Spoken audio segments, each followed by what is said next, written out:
What's going on, guys? Quick tip before we jump into the technical analysis. If any of you guys do any type of road repair or anything like that on your car, any type of maintenance or whatever, make sure to always check other places before you decide to use, the first, auto mechanic or whatnot. I went to 3 different auto mechanics to work on my car today. I got 3 appraisals to replace the grill on my car. They each wanted around $300 to $370. I found one place, $100 to replace my grill. It was an aftermarket, nothing was broken with it, but check it out, it looks really cool. So this is what the grill looks like after I got it replaced at the mechanic.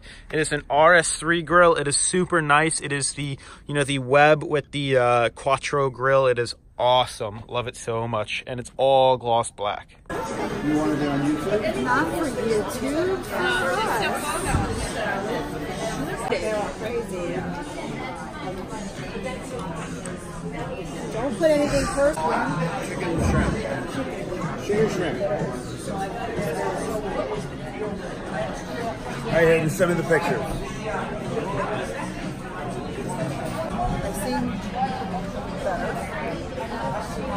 better. You're so half empty. I'm half full. What is going on, YouTube? Hayden back making another brand new Crypto TV episode. In today's video, we will be looking at Ethereum, Litecoin, Bitcoin, as well as Tron to BTC.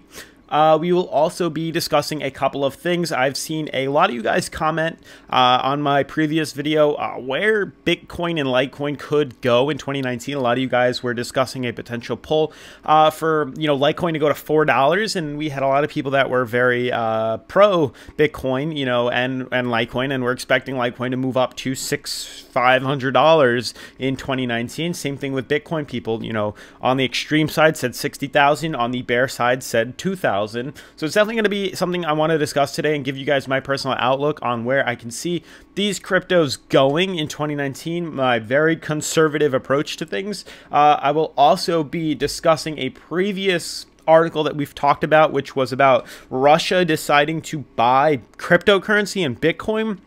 An article came out on CCN basically saying that Russia denies buying the $10 billion in Bitcoin and that the Telegraph story was fake news. So that is definitely going to be an interesting concept to discuss as well. Furthermore, if you guys are new to the channel, make sure to subscribe, turn on post notifications, leave a giant thumbs up if you like the content. Otherwise, let's jump into today's video.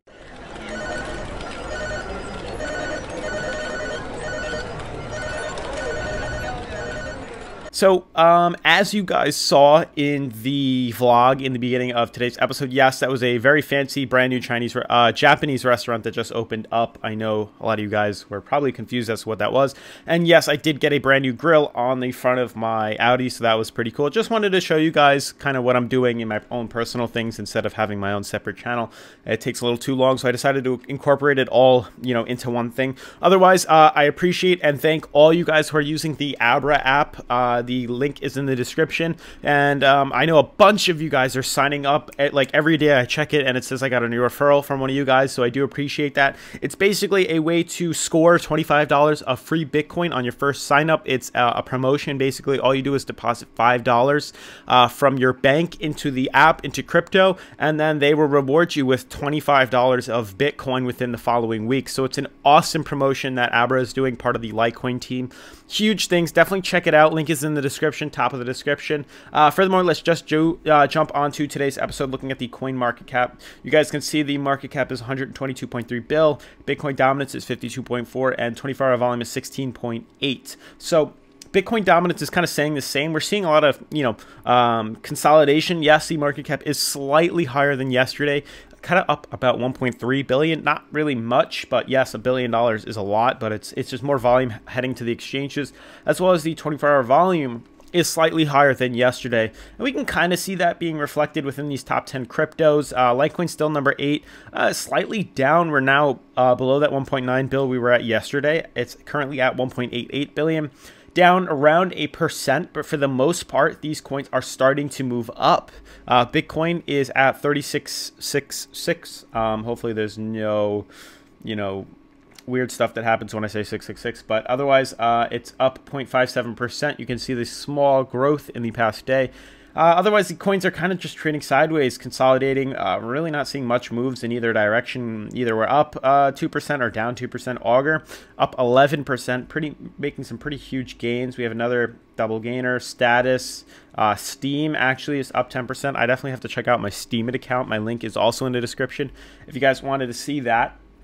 But furthermore, let's just jump into this article about this whole Russian conspiracy. Very interesting. So the 10 billion that was bought into Bitcoin, very interesting. So it says Russia is not planning to buy 10 billion in Bitcoin this quarter. According to an official with the Russia State Duma, Alina Sidorenko, chair of the Duma's cryptocurrency group, says the rumors are nonsense. That's also interesting that, you know, if you think about it, Russia, being as big as it is, actually has a group dedicated to cryptocurrency. So that's definitely an interesting thing that I'd like to just say. This is kind of positive in the fact that we're now getting knowledge that there is a group dedicated to cryptocurrency within the Russian government or whatnot. It says the statement has no common sense. It says the Russian Federation, like any other country in the world, is simply not ready to combine its traditional financial system with cryptos. And to say this idea can be implemented into Russia for at least the next 30 years is unlikely. It says CCN's Paul Mador was the first to shoot down the frothy gossip. Notice that the source was a tweet. So basically, CCN tweeted, and it's all pretty much just fake news and gossip that they're spreading about cryptocurrency. Weird that even within crypto, there's gossip talk. It says the damage from the U.S. sanctions can be mitigated only through the use of Bitcoin. The Russian elite is forced to dump U.S. assets and dollars and invest huge amount of money into Bitcoin. That was what the claim was, and it says that it's pretty much just fake news. So very interesting. Just wanted to update you guys on what exactly that was. There's a bunch of tweets and stuff that are going back and forth within all of that, but it's nothing really to be that worried about, and it didn't really affect the market. As we guys know, there's not really much movement when we see news come out of that sort. Yes, when China puts a halt on its crypto trading, then we see a pretty big dump, or mining of Bitcoin, we see a dump. But furthermore, not really much is happening. I know these markets can be kind of boring, you know, but I did want to discuss where the outlook could be for the 2019. You know, a lot of you guys were saying that, oh, it's possible that we could see a dump to around, you know, $7 within Litecoin. Is that reasonable? Or $4 within Litecoin? That's what I want to discuss in today's episode. So I'm looking at Litecoin on its weekly, you know, the biggest charts. This gives us the best broader view. As you guys can see, there's a couple things to take note of. You know, there is a bottom right here that we've seen to go the lowest at, and it's around $22. But what I want to point out is if we did fall lower, you know, we are caught up at a support at 22. If by chance we did break lower and we did fall lower, I can honestly see the lowest point being $16 within Litecoin. Now, that is very unlikely due to the fact of how, you know, we were oversold previously on Litecoin's weekly. You know, we can enter an extreme oversold market for Litecoin. I think it's likely? No. A pullback after 16 would, you know, leave us at $3, $4. Is that likely? I think not. I don't think the market, I think there's so much money right now and mainstream media still talking about cryptocurrency and all these YouTube channels and whatnot that give it value that I can't really see crypto falling that low. It is possible, but very unlikely. Truly, based off these charts and based off of cryptocurrencies past and Litecoin's past, I can see more of a pull to the upside rather than a pull to the downside. Making a move, you know, up to 220, 230 is more likely than seeing Litecoin fall to like $4. I truly just don't see it. You know, we've seen such a dramatic pullback. You know, we did break the downtrend. You know, after months and months of trading this downtrend, we finally consolidated out and are accumulating. Then we could see a slight, you know, pull up to at least $60 and then continue to go up even higher than that. So I do think it's very unlikely to see Litecoin anywhere near, you know, the $4 range. Still possible though, can't, you know, deny that. Looking at Litecoin on its 4-hour charts now, just zooming in, getting this a little bit clearer for us, we can see a couple of things. We do have a support, you know, a solid support at $30 for Litecoin. We're also seeing a bunch of resistance. Not only do we have this $33 resistance, the green band crossed over the red, and we're kind of getting entangled in this channel right here that we've been trading in but since January 10th, currently January 17th, so about a week of sideways trading within this channel. Nearing, there's actually a lot of resistance up here. It's going to be very interesting. Unless we get a big injection of volume, I think we're going to kind of continue to consolidate and test this $30 support. You know, if things are unlikely, we could break, you know, out of that. Still room for, you know, a pull to the downside. You can see the consolidation that I'm referring to, the congestion within here. But in terms of Litecoin on its daily, it looks more prominent that we're going to shoot up to, you know, $40 fairly quick. If we can get that volume, you know, the fact that we're leveled out, no movement, no volume at all, trading at 47 on the RSI gives us potential to pull up to that $40 level. That's what I'm anticipating. That's what I'm seeing. Obviously, there's going to be a roadblock at 33, but when we break through that, I think $40 is around the corner. So definitely keep trading, keep holding on. A lot of you guys asked me too, when am I going to buy back into Bitcoin, or when am I going to buy back into Litecoin? That's the question. So, I did sell off at a small high. I obviously am still holding on to Litecoin, for those of you who are wondering, like, oh, he just sold off all of his Litecoin, he's not going to buy back in. That's not true. I still am holding on to Litecoin. I still am holding on to Bitcoin. I do, although, do take profits when the prices seem right. We do have this downtrend right now. You know, we're going to be trading a couple weeks. Now, this is a weekly, so the big move is going to be towards the end of, you know, February, March. That's the big move that I'm really, you know, anticipating. Once we retest that downtrend once again, will we break to the upside or will we pull back down? I'm leaning more towards the upside. In terms of trading on the 4-hour and the daily, you know, when am I going to buy back in? It's tough. You know, consolidation is right here. I'm really not seeing a good buy-in zone right now. It's all this consolidation. We're really not seeing any sort of patterns for me. I'm now looking at Bitcoin on its 4-hour.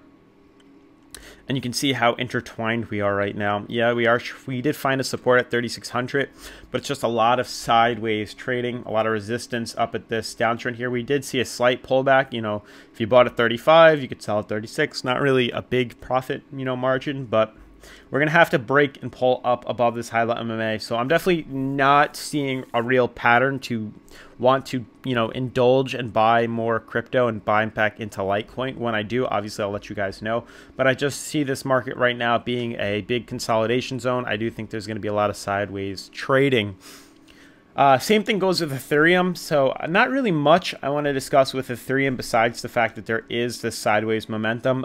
When these coins do trade the way they are, and when they do consolidate out, we have to broaden our horizon and look at other cryptos. And yes, I did see all you guys' comments as to the other altcoins that you wanted me to review, and I will review them. You know, bear with me, stay with me. Tomorrow I'll try to do another coin. I'll read you guys' comments. If you did have any other ones you wanted me to look at, let me know in the comments below. So again, sideways trading with Ethereum. Tron to me looks the most prominent. And in terms of wanting to buy back in, I think I'm going to buy back in if and when Tron, like I said, for all those new subs, I'm going to buy into Tron if and when we do hit this yellow band. I will then buy into it and then watch it, you know, rise up. I think it's going to keep moving up until we get near this ascending triangle, and then we could see either a break to the upside or a fall downwards. We're not really worried about that. We're going to make money off the movement of the uptrend. This is what is, you know, stable. This is what we can draw out. This is what we can trace in terms of where it's going to go when we see it, you know, test this ascending triangle, test that point. It's tough. We could do a buy-in once we see a breakthrough here, but for the meantime, watching it and knowing that it's going to slowly climb up this ladder, that's what we can make the money off of. But otherwise, that's going to sum up today's episode, guys. If you're new to the channel, make sure to subscribe, turn on post notifications, leave a giant thumbs up if you like the content, and I'll see you guys in tomorrow's episode. Peace.